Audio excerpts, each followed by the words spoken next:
Minutes before our wedding, my fiancé got in a car accident and lost his memory. He had no idea who I was. His mother, who had always hated me, saw her chance to finally get rid of me. "Now you can leave him and move on with your life," she said coldly, but I wasn't giving up on the man I loved without a fight. Before we dive into this emotional journey, I'd love to know, where are you watching from today?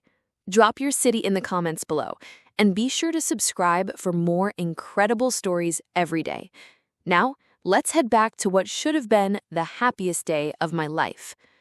The morning of my wedding to James Mitchell dawned bright and clear, with the kind of perfect September weather that makes you believe the universe is conspiring to make your dreams come true.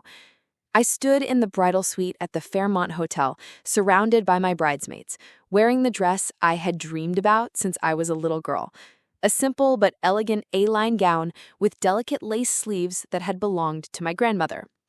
Everything was perfect. The flowers were arranged exactly as I had envisioned. The photographer was capturing every moment, and in just 2 hours, I would be walking down the aisle to marry the man I had loved for 3 years. James Mitchell. Brilliant, kind, funny James, who had proposed to me on the beach where we had our first kiss, who had stood up to his disapproving mother countless times to defend our relationship, who had made me believe that fairy tales could come true even for a middle-class girl from Ohio. My name is Kyra Walsh, and I'm a child psychologist. I work with kids who have experienced trauma, helping them process their emotions and find healthy ways to cope with difficult situations. It's not a glamorous job, and it certainly doesn't pay like the careers of the women James's mother would have preferred him to marry. But it's work that matters to me.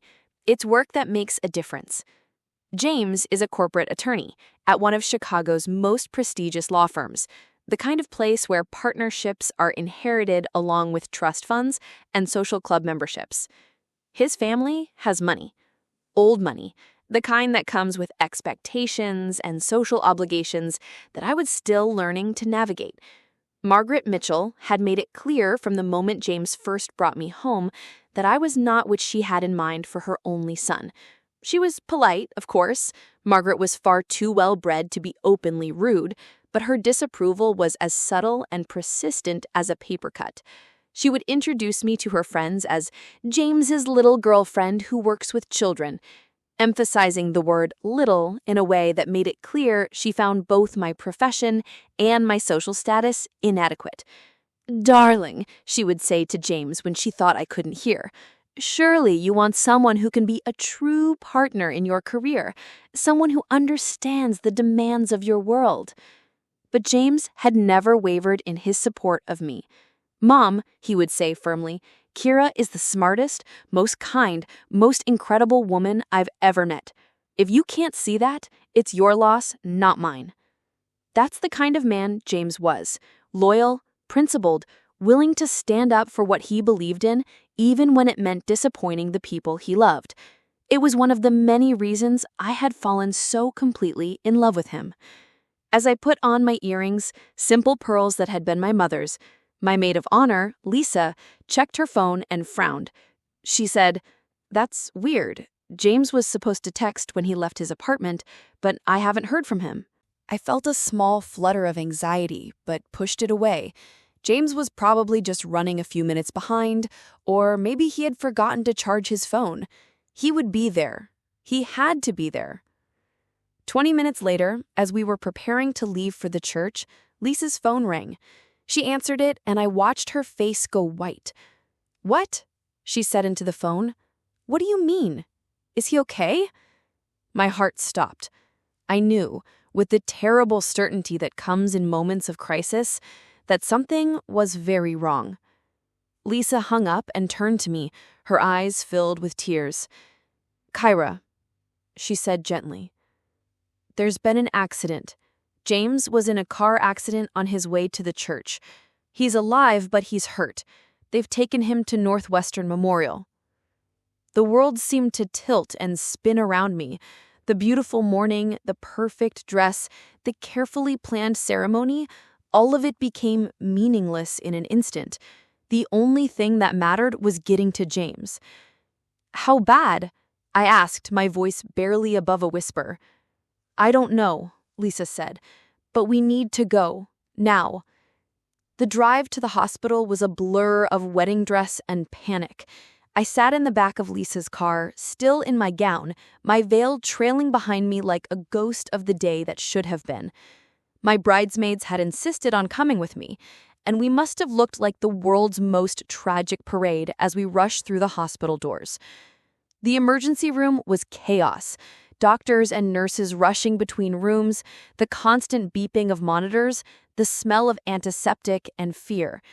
I found the information desk and tried to explain who I was, why I needed to see James, but the words came out in a jumbled rush.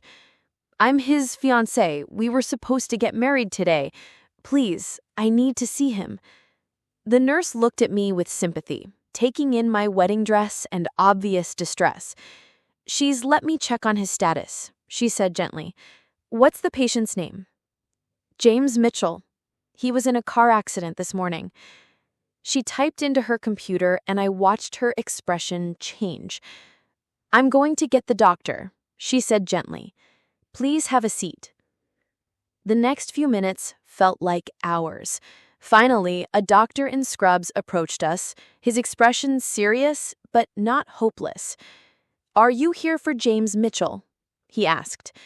"Yes," I said, standing up so quickly that my dress rustled around me. "I'm his fiancé. Is he okay?" "He's stable," the doctor said, and I felt my knees nearly buckle with relief. "He has a concussion and some bruising, but no life-threatening injuries. However, I should warn you that he's quite confused right now. Head injuries can cause temporary disorientation, and he may not be entirely himself for a while." "Can I see him?" I asked. The doctor nodded. "He's awake. You can see him." "Thank you," I said, my voice thick with emotion. "Thank you so much." Walking down that hospital corridor in my wedding dress felt surreal, like I was moving through a dream. Each step took me closer to James, closer to the man I loved, and I clung to the doctor's words. He was stable. He was going to be okay. Everything else could be figured out later. I knocked softly on the door of room 314 and pushed it open. James was lying in the hospital bed, his dark hair mussed, a bandage on his forehead, looking pale but alert. When he saw me, his expression was polite but completely blank, the way you might look at a stranger who had wandered into your room by mistake. My heart stopped. "Hi," I said, softly, my voice breaking on the single word. "Hello," he said, his voice hoarse. "I'm sorry, are you a nurse? I'm having trouble remembering things, and I'm not sure who I'm supposed to be expecting." The man I loved, the man I was supposed to marry in 2 hours, was looking at me like I was a complete stranger. Because to him, I was. "I'm Kyra," I said, stepping closer to his bed, my wedding dress rustling with each movement. "Kyra Walsh." "Kyra," he repeated, as if testing the name. "I'm sorry, I don't... Should I know you? My head is pretty foggy right now." Before I could answer, I heard the sharp click of heels in the hallway, and Margaret Mitchell swept into the room like a force of nature. She was impeccably dressed, as always, her silver hair perfectly styled, her expression a mixture of concern for her son and something else I couldn't quite identify when she saw me standing there in my wedding gown. "James, darling," she said, rushing to his bedside and taking his hand. "Thank God you're all right. I came as soon as I heard." "Mom," James said, and the relief in his voice was obvious. "I'm so confused. I can't remember much of anything recent. The doctor said I was in an accident, but I don't remember driving anywhere. And this woman," he looked at me with that same polite confusion, "she says her name is Kyra, but I don't remember meeting her." Margaret's eyes met mine over James's bed, and I saw something shift in her expression. A flash of understanding, followed by something that looked almost like satisfaction when she saw me standing there in my wedding gown. "Oh, James, darling," she said, rushing to his bedside and taking his hand. "Thank God you're all right. I came as soon as I heard." "Mom?" James said, and the relief in his voice was obvious. "I'm so confused. I can't remember much of anything recent. The doctor said I was in an accident, but I don't remember driving anywhere. And this woman," he looked at me with that same polite confusion. "She says her name is Kyra, but I don't remember meeting her." Margaret's eyes met mine over James's bed, and I saw something shift in her expression. A flash of understanding, followed by something that looked almost like satisfaction. "Oh, James, you don't need to worry about remembering everything right now. You just need to focus on getting better." "But I feel like I should know her," James said, looking at me again. "She seems familiar somehow. Are we friends? Do we work together?" The question hung in the air, and I realized that this was the moment of truth. I could see Margaret watching me, waiting to see what I would say, how I would handle this impossible situation. I started, then stopped. How do you tell someone they were supposed to marry you in 2 hours when they don't even remember your name?" "James," I said, gently, "we're engaged. We were supposed to get married today." The silence that followed was deafening. James stared at me with an expression of complete bewilderment, as if I had just told him he was supposed to fly to the moon. "Engaged?" he repeated slowly. We're getting married? Today?" "We were," I said, my voice barely above a whisper. "Before the accident." James looked from me to his mother, clearly struggling to process this information. "Mom, is this true? Am I engaged to this woman?" Margaret's pause was just a fraction too long, and in that pause I saw her making a calculation. "James, darling, you've had a serious head injury. You shouldn't worry about complicated things right now. You need to focus on healing." "But am I engaged?" James pressed, his voice stronger now. "It's a simple question." Margaret looked at me with an expression I had never seen before. Not just disapproval, but something approaching triumph. "Technically, yes," she said finally. "But James, you don't remember any of it. You don't remember her. You don't remember the relationship. You don't remember proposing. For all intents and purposes, you're strangers." Her words hit me like a physical blow, because there was a terrible truth in them that I couldn't deny. How could I ask James to honor a commitment he didn't remember making to a person he didn't remember loving? "I think," Margaret continued, her voice gentle but firm, "it would be best if we gave James some time to recover before we worry about complicated relationships." She turned to me, her expression shifting to one of polite dismissal. "Kyra, dear, perhaps it would be best if you let James rest. This must be very overwhelming for him." James was looking between his mother and me, clearly trying to understand the dynamic he was sensing, but couldn't remember. "I'm sorry," he said to me, and the genuine regret in his voice made my heart break. "I don't want to be rude, but I really don't remember you. This is all very confusing." "Of course," I said quickly, not wanting to cause him any more stress. "I understand. I'll let you rest." As I turned to leave, Margaret followed me into the hallway, closing the door behind her. "Kyra," she said, her voice low and urgent, "I think we need to talk." We found a quiet corner near the elevators, and Margaret turned to face me with an expression I had never seen before. Not just disapproval, but something approaching opportunity. "This is a terrible situation, but perhaps it's also a chance for a fresh start." "What do you mean?" I asked, though I was beginning to understand. "James doesn't remember you. He doesn't remember your relationship, your engagement, any of it.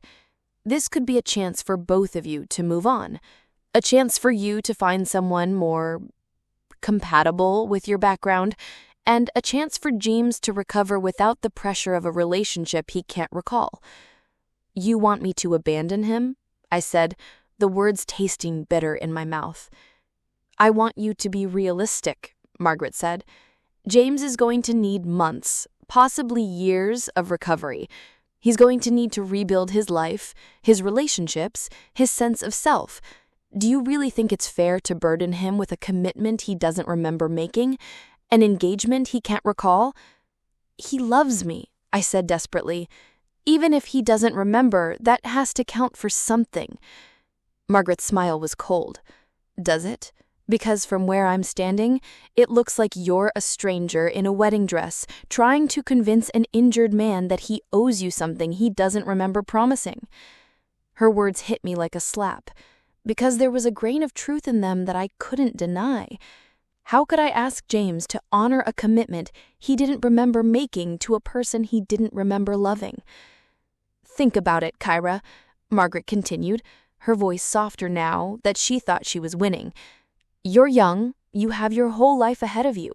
Don't tie yourself to a man who may never remember why he chose you in the first place. Let him go. Let him heal. Let him find his way back to the life he's supposed to have. The life he's supposed to have. The words hung in the air between us, and I understood that Margaret wasn't just talking about James's recovery. She was talking about the life she had always wanted for him, a life that didn't include me. I need to think, I said finally. Of course, Margaret said, her voice gentler now that she thought she was winning. Take all the time you need, but remember, the longer you wait to make a clean break, the harder this will be for everyone involved. I left the hospital in a daze, still wearing my wedding dress I had never gotten to walk down the aisle with. My bridesmaids drove me home in silence, and I sat in my apartment, surrounded by wedding gifts and honeymoon leadage, trying to figure out what to do next. The rational part of my mind, the part trained in psychology and human behavior, knew that Margaret had a point. Traumatic brain injury was serious, and memory loss was unpredictable. James might never remember our relationship, and it wasn't fair to expect him to rebuild his life around a love he couldn't recall. But the part of me that loved him, that had planned to spend the rest of my life with him, couldn't accept that our story was over. Not like this. Not because of an accident and the manipulative mother-in-law who saw this as her chance to finally get what she wanted. I spent 3 days thinking, crying, and trying to decide what to do. On the 4th day, I made my choice. I was going to fight for James, for us, for the love that I knew was real, even if he couldn't remember it. I was going to help him fall in love with me again. I had no idea how difficult Margaret was going to make that fight, or how far she would go to keep us apart. But I was about to find out.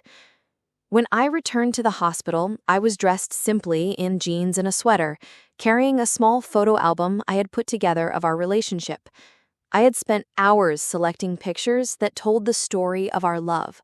Our first date, vacations we had taken, quiet moments at home, the day he proposed. James was sitting up in bed, looking much better than he had a few days earlier. The bandage on his forehead was smaller, and there was more color in his cheeks. When I knocked on his door, he looked up with the same polite confusion as before. "Hi," I said. "I'm Kyra. I was here a few days ago." "Right," he said. "I remember you visiting. You said we were engaged." "Yes," I said, pulling out the photo album. "I brought some pictures if you'd like to see them. Maybe they'll help you remember." But before James could respond, Margaret appeared in the doorway, her face a mask of barely controlled displeasure. "Kyra," she said sharply, "what are you doing here?" "I'm visiting James. I brought some photos to help with his memory." "I don't think that's a good idea," Margaret said, moving to stand between me and James' bed. The doctors said not to overwhelm him with too much information at once.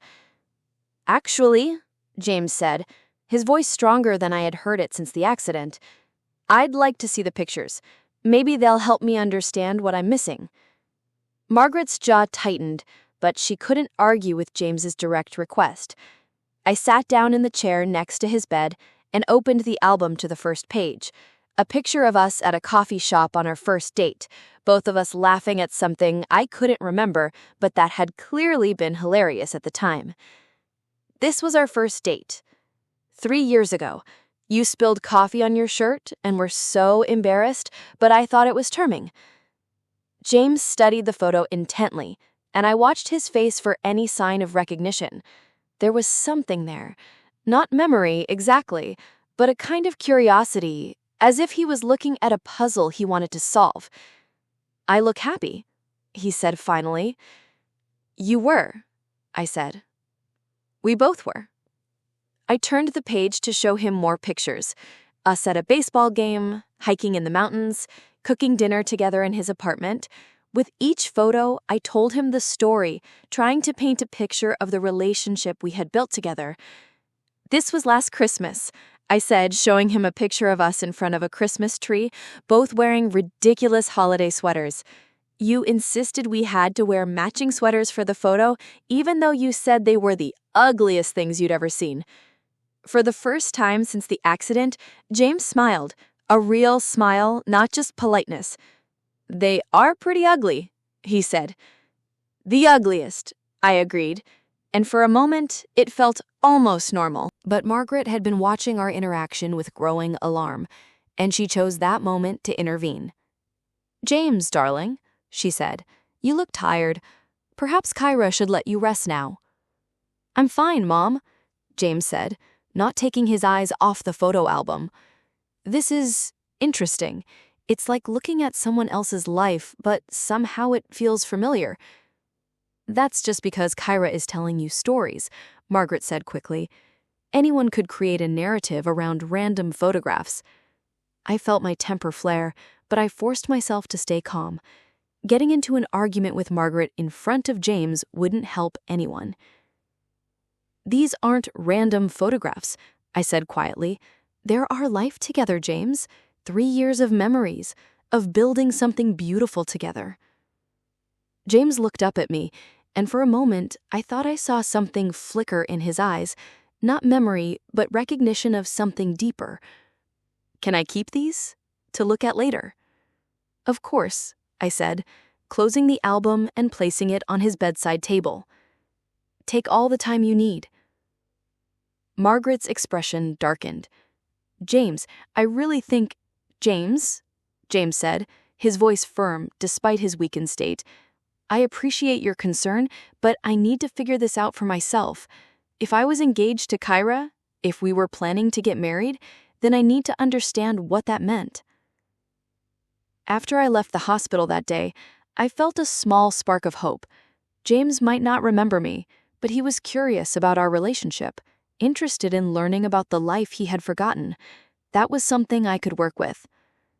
But Margaret, it seemed, had other plans.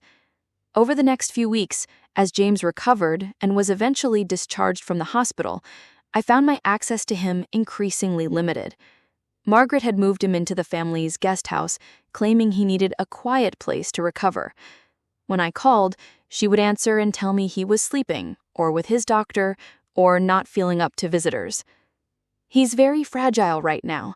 The doctors say too much stimulation could set back his recovery."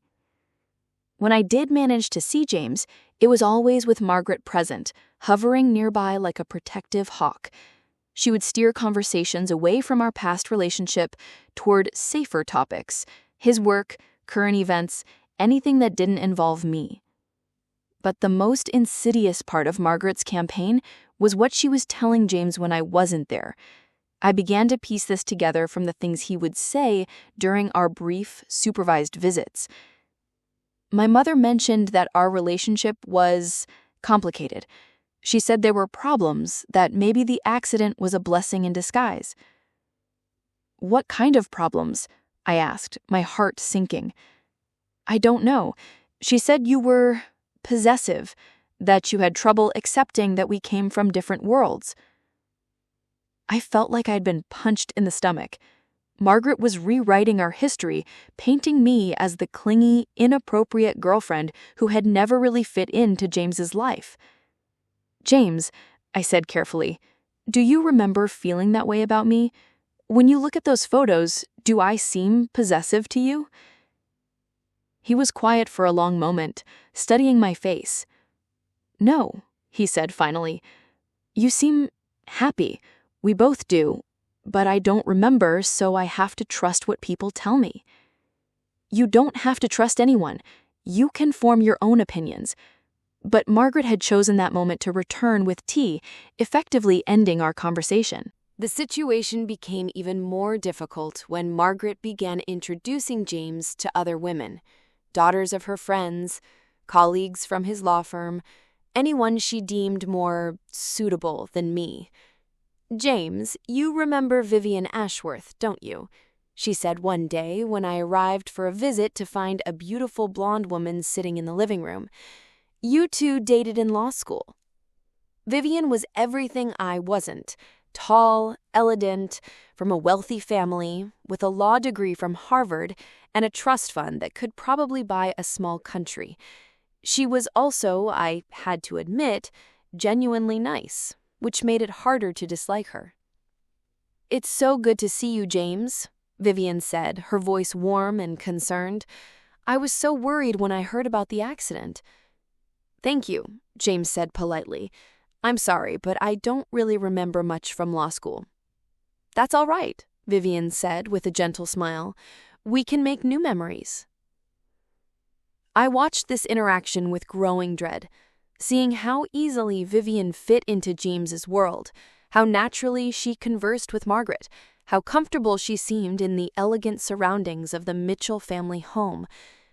"Kyra," Margaret said, as if just noticing I was there, "how nice of you to stop by. Vivian was just telling us about her work at the Children's Hospital. She's a pediatric attorney, specializing in medical advocacy." The message was clear. Here was a woman who worked with children like I did, but in a way that was more prestigious, more lucrative, more appropriate for someone of James's social standing. "That sounds very rewarding," I said, trying to keep the hurt out of my voice. "It is," Vivian said, "though I imagine your work as a psychologist is equally fulfilling. Margaret mentioned you work with traumatized children?" "I do," I said, grateful that she was at least being kind to me. "That must be emotionally draining," Margaret interjected. "All that sadness and dysfunction, I can't imagine how you cope with it day after day." The way she said it made my work sound sordid, depressing, something that would drag down anyone associated with it. I saw James glance between us, clearly picking up on the undercurrent of tension. "Actually," I said, finding my voice, "it's incredibly rewarding. Helping children heal from trauma, watching them learn to trust again, seeing them reclaim their joy, there's nothing more meaningful than that." "I'm sure," Margaret said with a tight smile, "though it must be difficult to maintain a positive outlook when you're constantly surrounded by such challenging circumstances." The conversation continued in this vein, with Margaret subtly undermining everything I said while highlighting Vivian's accomplishments and suitability. By the time I left, I felt like I had been put through an emotional meat grinder. But the worst part was seeing the confusion in James's eyes. He was trying to reconcile the woman in the photographs, the woman who looked happy and loved, with the picture his mother was painting of someone who was inappropriate, clingy, and ultimately wrong for him. That night, I sat in my apartment and seriously considered giving up. Margaret was winning, and I could see it. She had access to James that I didn't. She had the advantage of being his mother and therefore trusted, and she was systematically poisoning him against me while presenting attractive alternatives. But then I remembered something James had said during one of our visits. "When I look at those photos, you seem happy. We both do." He might not remember our love, but he could see it. And if he could see it, Maybe he could feel it too, given the chance. I decided to change my strategy. Instead of trying to fight Margaret directly, I would focus on showing James who I really was, not through words or arguments, but through actions. I would be patient, kind, and genuine, and I would trust that the man I had fallen in love with was still there, somewhere beneath the confusion and manipulation. The opportunity came when James mentioned during one of our visits that he was struggling with some of his legal cases. The accident had affected his concentration, and he was having trouble getting back up to speed at work. I could help, I offered. I mean, I'm not a lawyer, but I'm good at organizing information, breaking down complex problems into manageable pieces. It's part of what I do with my young clients. Margaret immediately objected. James doesn't need that kind of help. The firm has assistants, paralegals. Actually, James said, that might be helpful. I've been feeling overwhelmed trying to catch up on everything. And so began a new phase of our relationship. 3 times a week, I would come to the guest house and help James organize his case files, create timelines, and develop strategies for managing his workload. Margaret clearly disapproved, but she couldn't object without seeming unreasonable. During these work sessions, I got to see glimpses of the James I remembered. His sharp intellect, his dry sense of humor, his genuine concern for his clients. And slowly, I began to see him looking at me differently, not as a stranger trying to convince him of something he couldn't remember, but as a person he was getting to know for the first time. "You're really good at this," he said one afternoon as we finished organizing a particularly complex case. "You have a way of seeing patterns, connections that I miss." "Thank you," I said. "I enjoy it. I like helping you." "Why?" he asked suddenly. "I mean, I know we were engaged, but I don't remember any of it. Why are you still here? Why are you helping me when I can't even remember loving you?" It was the most direct question he had asked since the accident, and I knew my answer mattered. "Because," I said carefully, "love isn't just about memory. It's about choice. Every day, I choose to love you, not because of what we had before, but because of who you are now. You're kind, intelligent, funny, and decent. Those are the qualities I fell in love with 3 years ago, and they're still there." James was quiet for a long moment, studying my face. "My mother says you're trying to manipulate me, that you're taking advantage of my memory loss to convince me of something that wasn't real." My heart sank, but I forced myself to stay calm. "What do you think?" I asked. "I think," he said slowly, "that if I were trying to manipulate someone, I wouldn't encourage them to form their own opinions. I wouldn't help them with their work without asking for anything in return. I wouldn't be patient when they couldn't remember loving me." It was the first time since the accident that James had defended me, and I felt tears prick my eyes. "I think," he continued, "that I need to stop letting other people tell me what to think and start figuring things out for myself." That conversation marked a turning point. James began asking Margaret fewer questions about our past and spending more time forming his own impressions. He started suggesting activities we could do together, walks in the park, visits to museums, quiet dinners where we could talk without interruption. Margaret was not pleased with this development. Her attempts to control the narrative became more desperate, more obvious. She would accidentally schedule other visitors during our planned time together, or suddenly remember urgent family obligations that required James's immediate attention. But James was beginning to see through her manipulations, and his growing awareness of his mother's interference seemed to make him more determined to make his own choices. The crisis came 6 weeks after the accident, when Margaret made her most brazen attempt yet to separate us permanently. I arrived at the guest house for one of our usual work sessions to find Vivian there again, but this time she wasn't just visiting, she was moving in. "James needs more intensive care during his recovery," Margaret explained when I questioned the arrangement. "Vivian has graciously offered to stay here and help with his rehabilitation."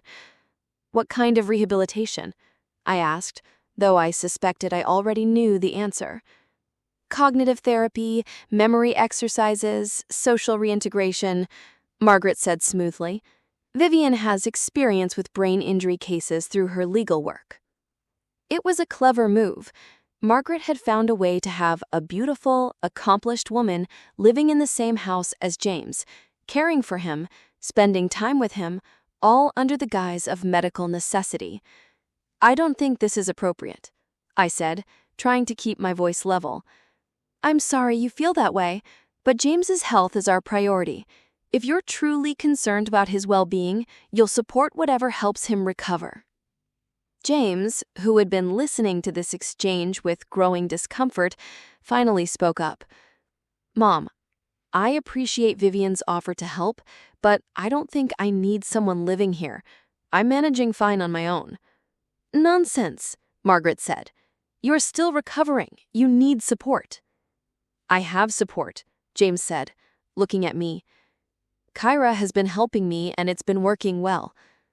"Kyra is not a medical professional. She's not qualified to assist with your recovery." "Neither is Vivian. She's a lawyer, not a doctor." The argument that followed was the most heated I had ever witnessed between James and his mother. Margaret pulled out every manipulation tactic in her arsenal: guilt, emotional blackmail, threats about his inheritance, warnings about his health. But James stood firm. "Mom," he said finally, "I'm grateful for your concern, but I'm an adult. I can make my own decisions about my recovery and my relationships." "Your relationships?" Margaret's voice was sharp. "James, you don't remember this woman. You don't remember loving her. How can you make decisions about a relationship that exists only in photographs?"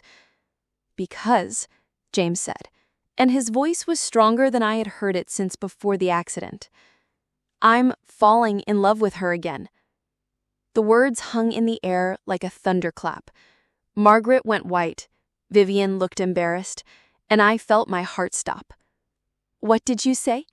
Margaret whispered. "I said I'm falling in love with Kyra. I may not remember our past, but I know how I feel now.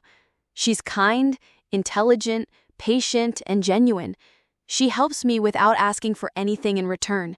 She makes me laugh. She makes me want to be a better person. If that's not love, then I don't know what is." Margaret's composure finally cracked. "This is ridiculous," she snapped. "You're confused. You're not thinking clearly. This woman is taking advantage of your condition." "Stop," James said, his voice cutting through her protests. "Just stop, Mom. I know you don't approve of Kyra. I know you never have. But I'm not going to let you make this decision for me. I'm not going to let you choose my life." "I'm trying to protect you," Margaret said, tears in her eyes now. "From what?" James asked. "From being happy? From being loved? Because that's what Kyra offers me, happiness and love. And if you can't accept that, then maybe you're the one who doesn't belong in my life." The silence that followed was deafening. Margaret stared at her son as if she had never seen him before, and I realized that in a way, she hadn't. The James who was standing up to her, who was choosing love over obligation, who was refusing to be manipulated, this was a stronger version of the man I had fallen in love with 3 years ago. "Fine," Margaret said finally, her voice cold. "Make your choice, James, but don't come crying to me when this all falls apart." She turned and walked out of the room, leaving James, Vivian, and me in awkward silence. "I should go," Vivian said quietly. "I'm sorry, James. I hope everything works out for you." After she left, James and I were alone. "Did you mean it?" I asked, hardly daring to hope.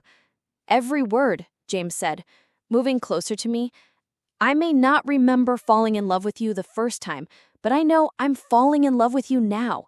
And maybe that's even better, because this time I'm choosing you with my eyes wide open." He reached out and took my hands, and for the first time in weeks, I felt like everything was going to be okay. "Kyra," he said, "I know this isn't how we planned it. I know our wedding day didn't go the way we dreamed. But if you're willing, if you can be patient with me while I continue to recover, I'd like to try again. I'd like to build a new relationship with you, one that's based on who we are now, not just who we used to be." "Yes," I said, tears streaming down my face. "Yes, absolutely yes. I love you, James. I love who you were, and I love who you are now." He smiled then, the first completely genuine smile I had seen from him since the accident. "I love you too, and I have a feeling that even if I never get my memories back, what we build together from here will be even better than what we had before." The months that followed weren't easy. James's recovery was slow, and there were days when the frustration of not remembering our shared past would overwhelm him. Margaret maintained her disapproval, though she eventually stopped actively sabotaging our relationship. She remained cold and distant, but James had made it clear that her acceptance wasn't a requirement for our happiness. We took things slowly, dating again like we had 3 years earlier, but with the wisdom that comes from having loved and nearly lost each other. James was different in some ways.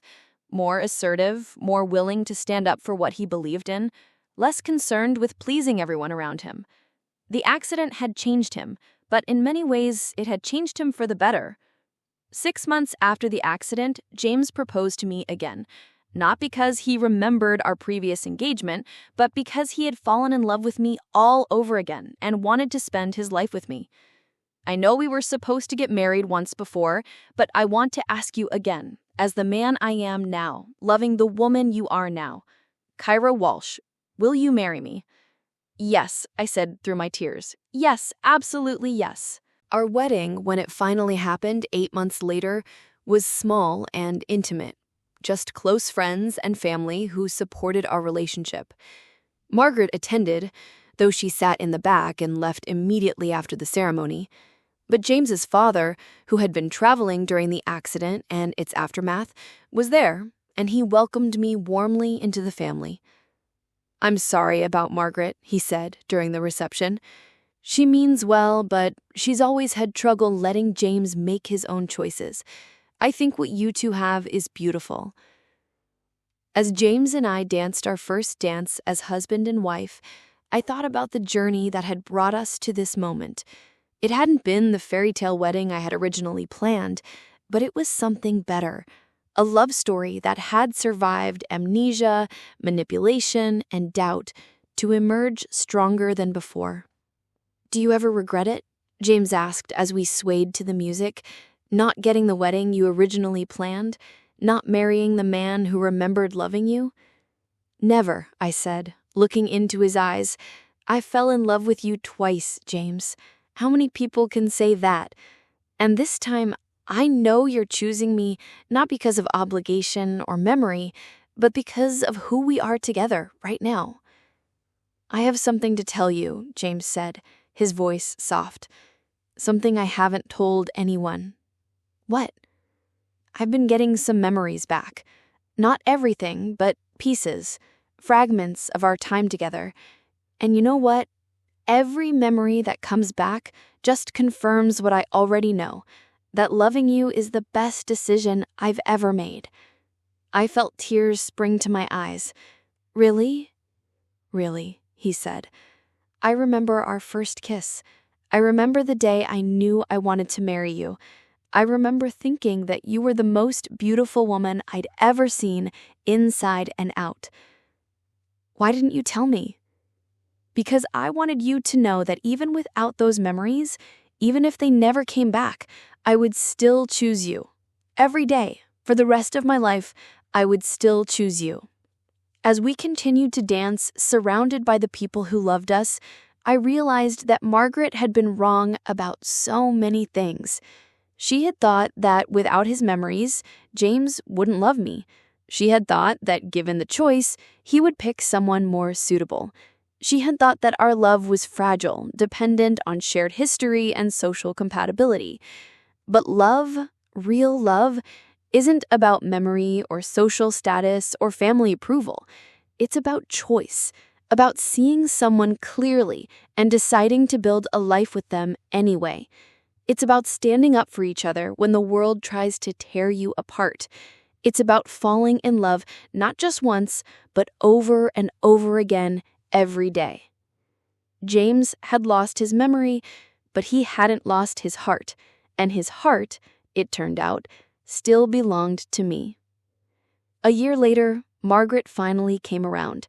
It happened gradually, a tentative phone call here, a brief visit there.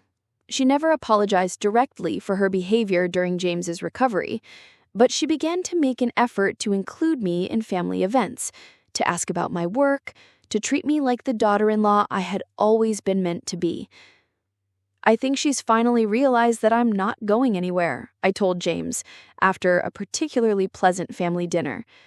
I think she's realized that trying to control my life only pushes me away, and that you make me happy in a way that no one else ever has. James and I have been married for 2 years.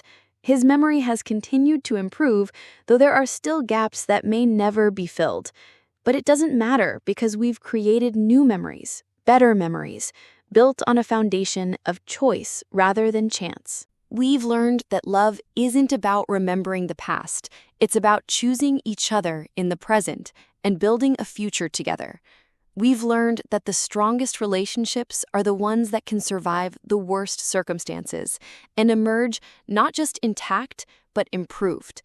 And we've learned that sometimes losing everything can be the best thing that ever happens to you because it forces you to rebuild from the ground up with intention and purpose and a clear understanding of what really matters. James may have lost his memory, but we didn't lose our love. We just found a new way to express it, a deeper way to live it, and a stronger foundation on which to build our forever.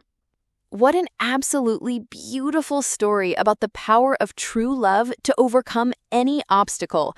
James and Kyra's journey shows us that real love isn't about memory, it's about choice and choosing each other every single day. What do you think about Margaret's attempts to control James's recovery? Have you ever had to fight for a relationship against outside interference? Let us know your thoughts in the comments below. If you were moved by this incredible story of love conquering memory loss and family manipulation, please show your support by hitting that like button. And be sure to subscribe for more amazing stories every day. Don't forget to click the notification bell so you never miss an upload. Thanks for watching, and we'll see you in the next one.